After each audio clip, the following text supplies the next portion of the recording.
The definition of a triangulated category has a lot of things going on. So let's start by introducing a bit of notation. The basic player, of course, is going to be a category, T. We're going to assume it's actually an additive category. The category will be equipped with a functor from itself to itself, which is an equivalence, and it's additive. So this is additive, and it's an equivalence.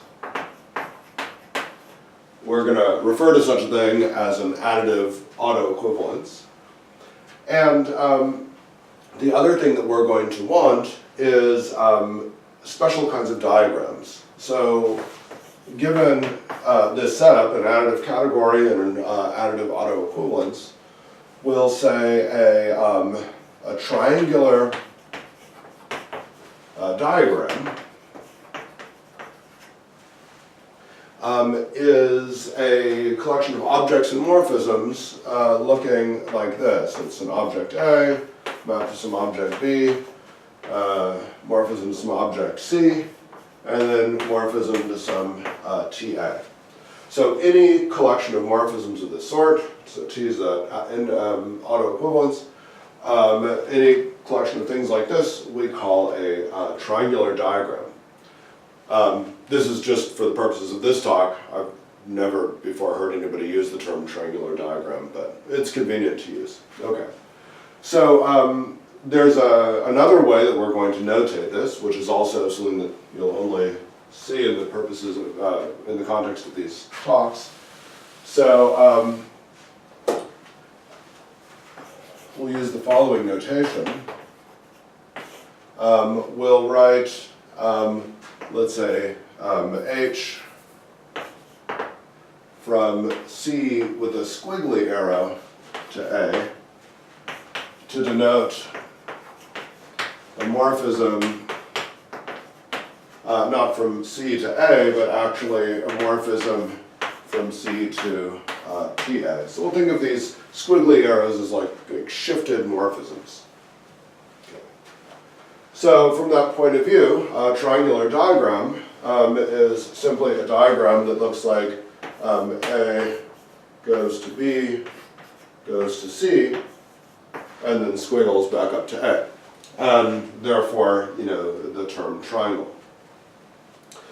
All right, so now at this point I can give at least the outline of what the definition of a triangulated category is, and that is as follows. So definition, a triangulated category is an additive category an additive category T together with an additive autoequivalence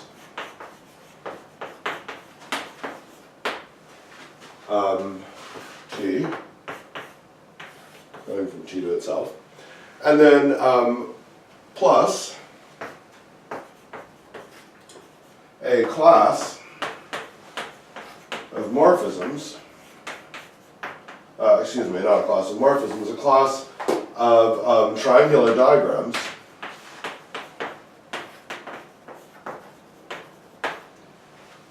which we'll call triangle or capital delta, such that a few things hold.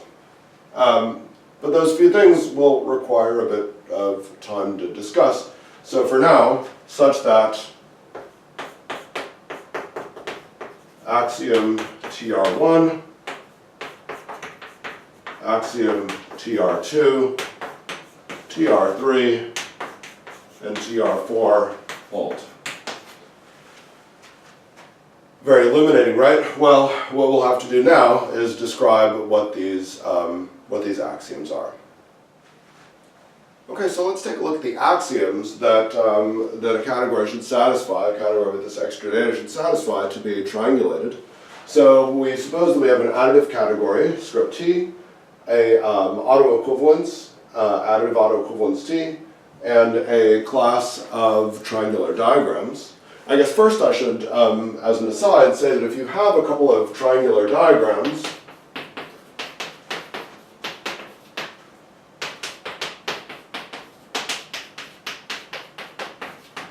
then there's a kind of obvious notion of a morphism between triangular diagrams, that is just morphisms between the corresponding objects that make all those little squares commute. Right. And so we can talk about triangles being isomorphic in particular. Okay, so what are these axioms that we need?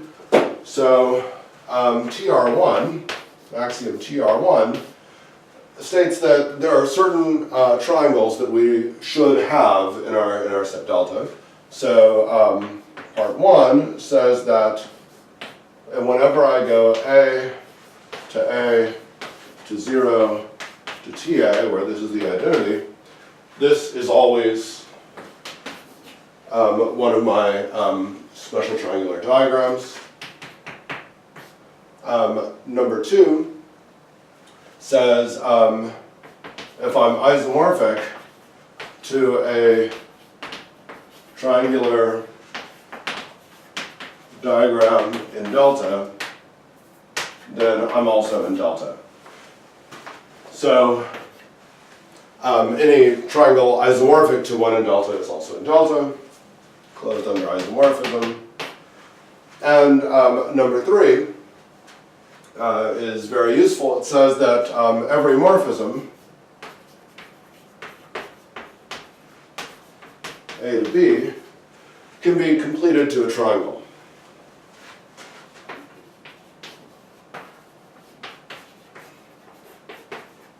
So that is, there exists some C, a map from B to C, a map from C to TA, this is called the shift of A, such that this is one of my triangles. Okay, that is axiom TR1. Let's take a look at TR2.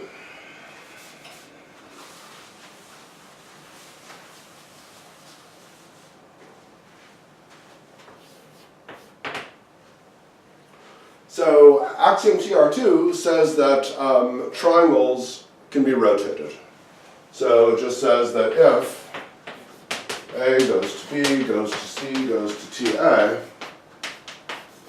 is one of my special triangles, let's call this map F, then if I start at B and go to C and go to TA, now I can go from TA to TB.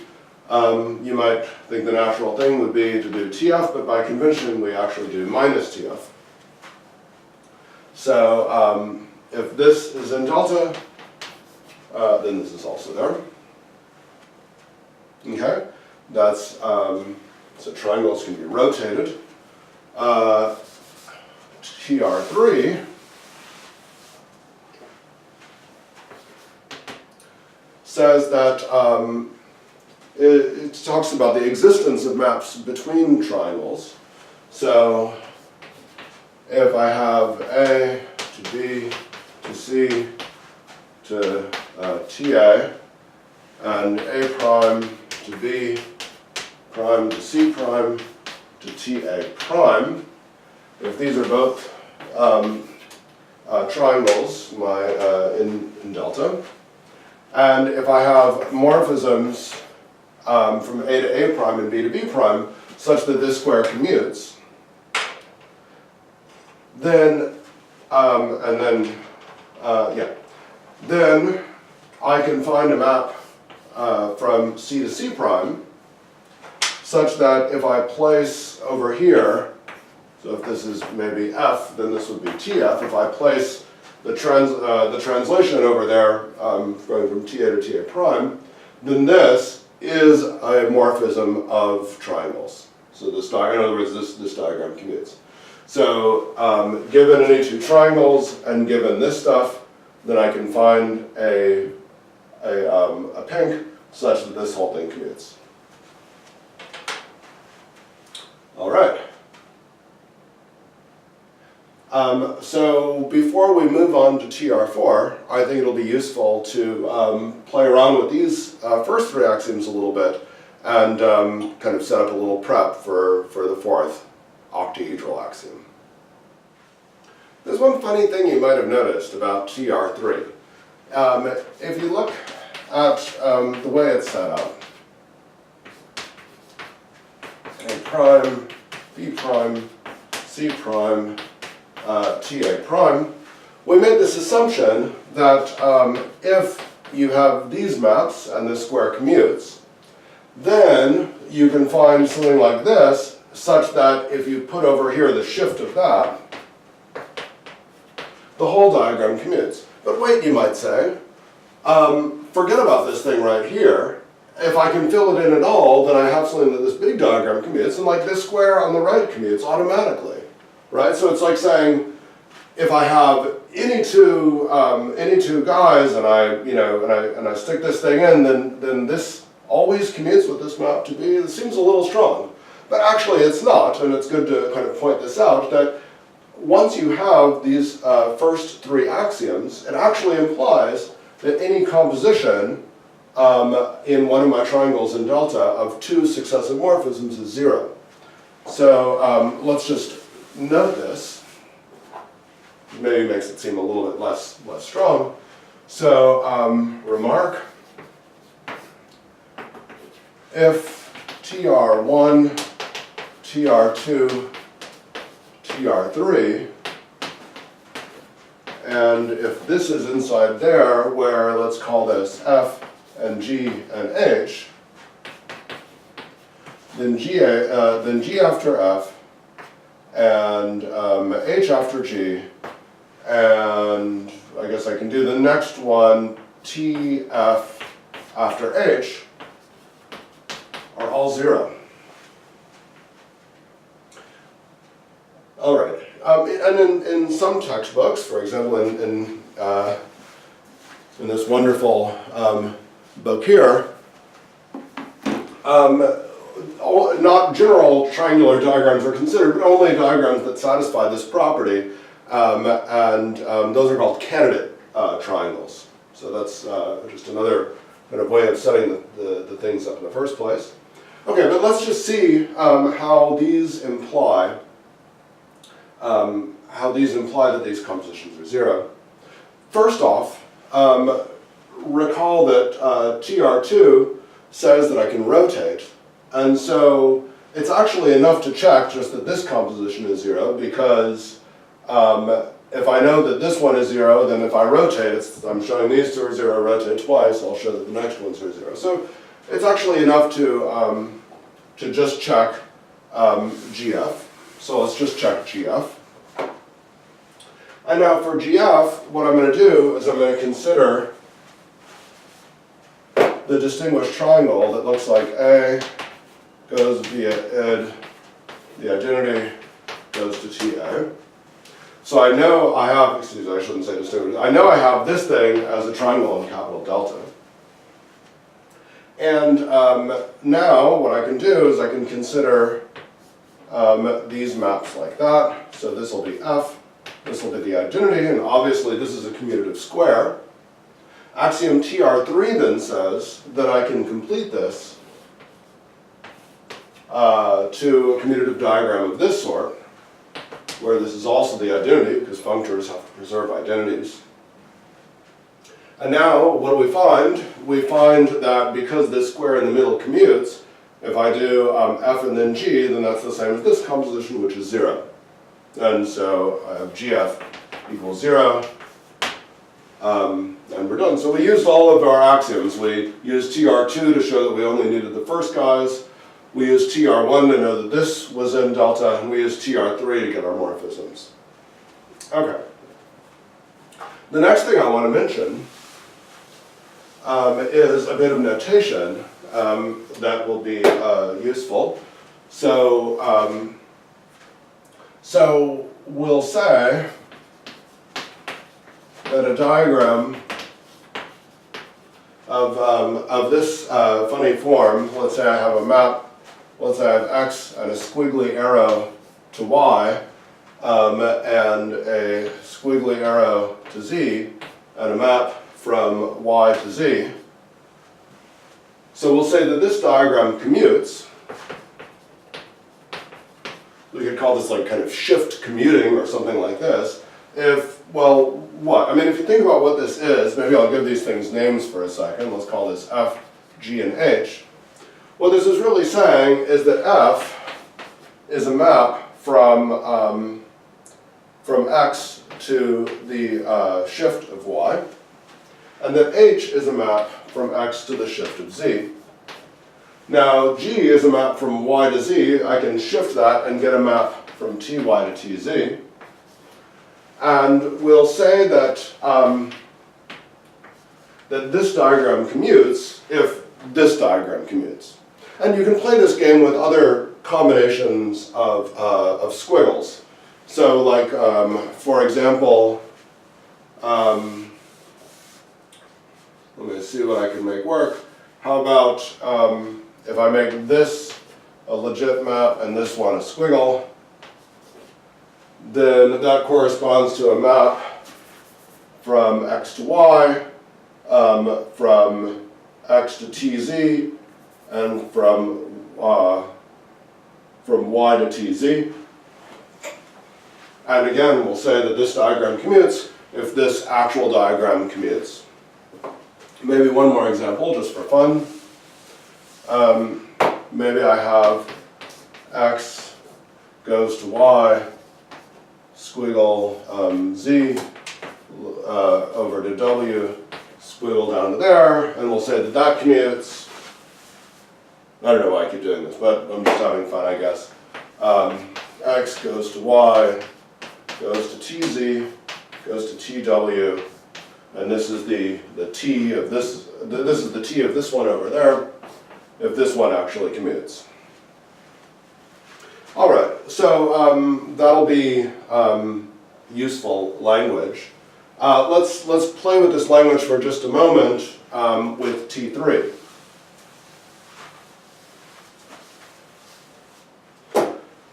So T3 says that I'm going to draw these as triangles now.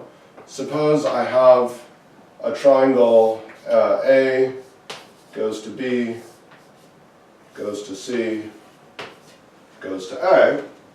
And now suppose I have another triangle, A prime goes to B prime, goes to C prime, goes to A. And now suppose that we have a commutative square that looks like, pass through that, like that.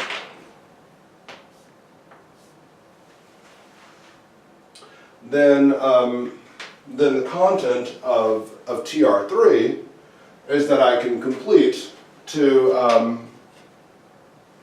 map from C to C prime, such that what? Such that this diagram commutes in the kind of shifted sense. Right, this is A, B, C, T, A prime, B prime, C prime, T, A prime. So we have in here the commutative square on the left sitting on the top, the commutative square in the middle there sitting on the back, and the commutative square on the right is the kind of shift commuting of the front rectangle. Okay? And so, so another way to say TR3 is that if we have this diagram without the pink, then we can fill in the pink to make it commute in this shifted sense. Okay, I think we're ready for the octahedral axiom.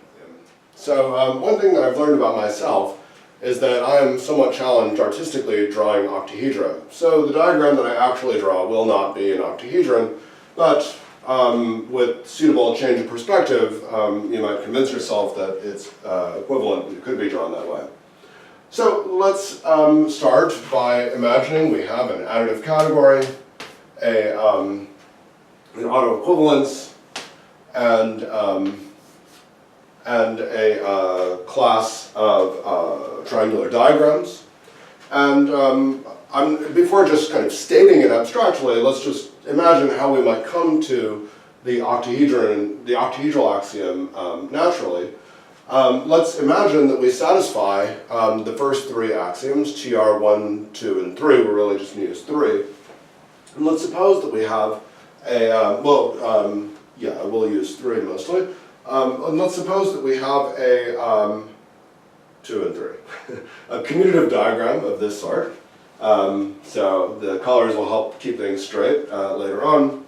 But TR2 tells us that we can extend these to triangles. So I have like a blue triangle in delta. Let's say I have A goes to C goes to E, squiggling back up to A. And then I get a pink one, B goes to C goes to F, squiggling back up to B. So how we've drawn it, and this is going to be the convention of the picture, the monochromatic triangles are going to be assumed to be in capital delta, and the tricolor triangles are going to be commutative. All right, so the axiom TR3 says that well, if you look at this, we actually have a morphism of triangles, or kind of a commutative square, which will give us a morphism of triangles, which will take us from the blue triangle to the green triangle. That is, if you kind of unpeel this and look at the blue triangle, ABD, and the green triangle, ACE,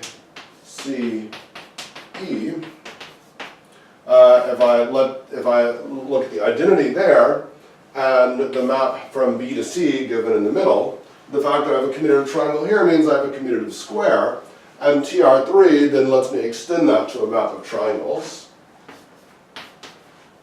And in particular, I get a brown arrow, D to E, which will make this triangle on the left shift commute, keeping with the convention that tricolor triangles should commute. Okay.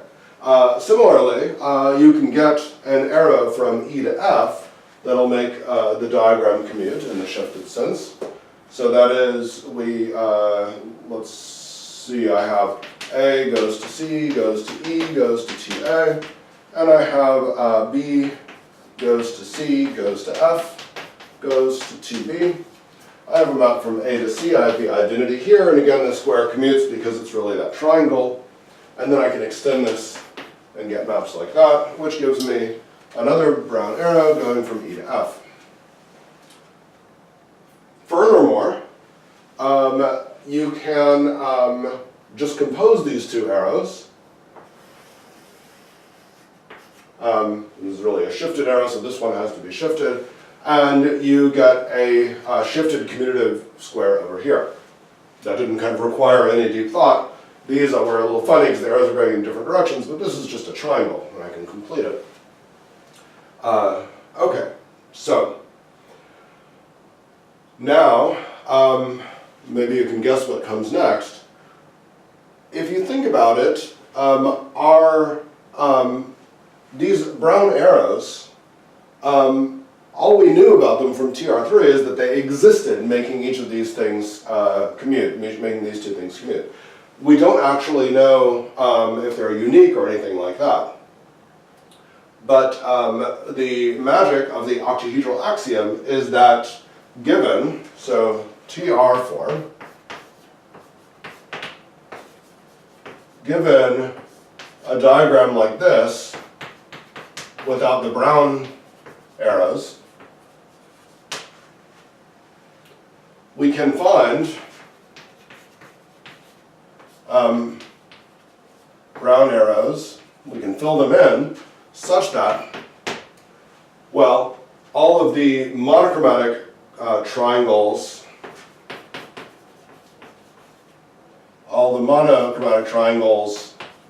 are in capital delta, and the tricolored triangles commute in the shifted sense. So that is, we can fill in those brown ones such that this thing on the outside is actually in capital delta, and such that all these diagrams, all this diagram commutes. So this is really like saying that you can do TR3, but when things kind of, when you can do it in a way which is compatible. You can fill your triangles in the morphisms between triangles in a compatible way in this sense. All right.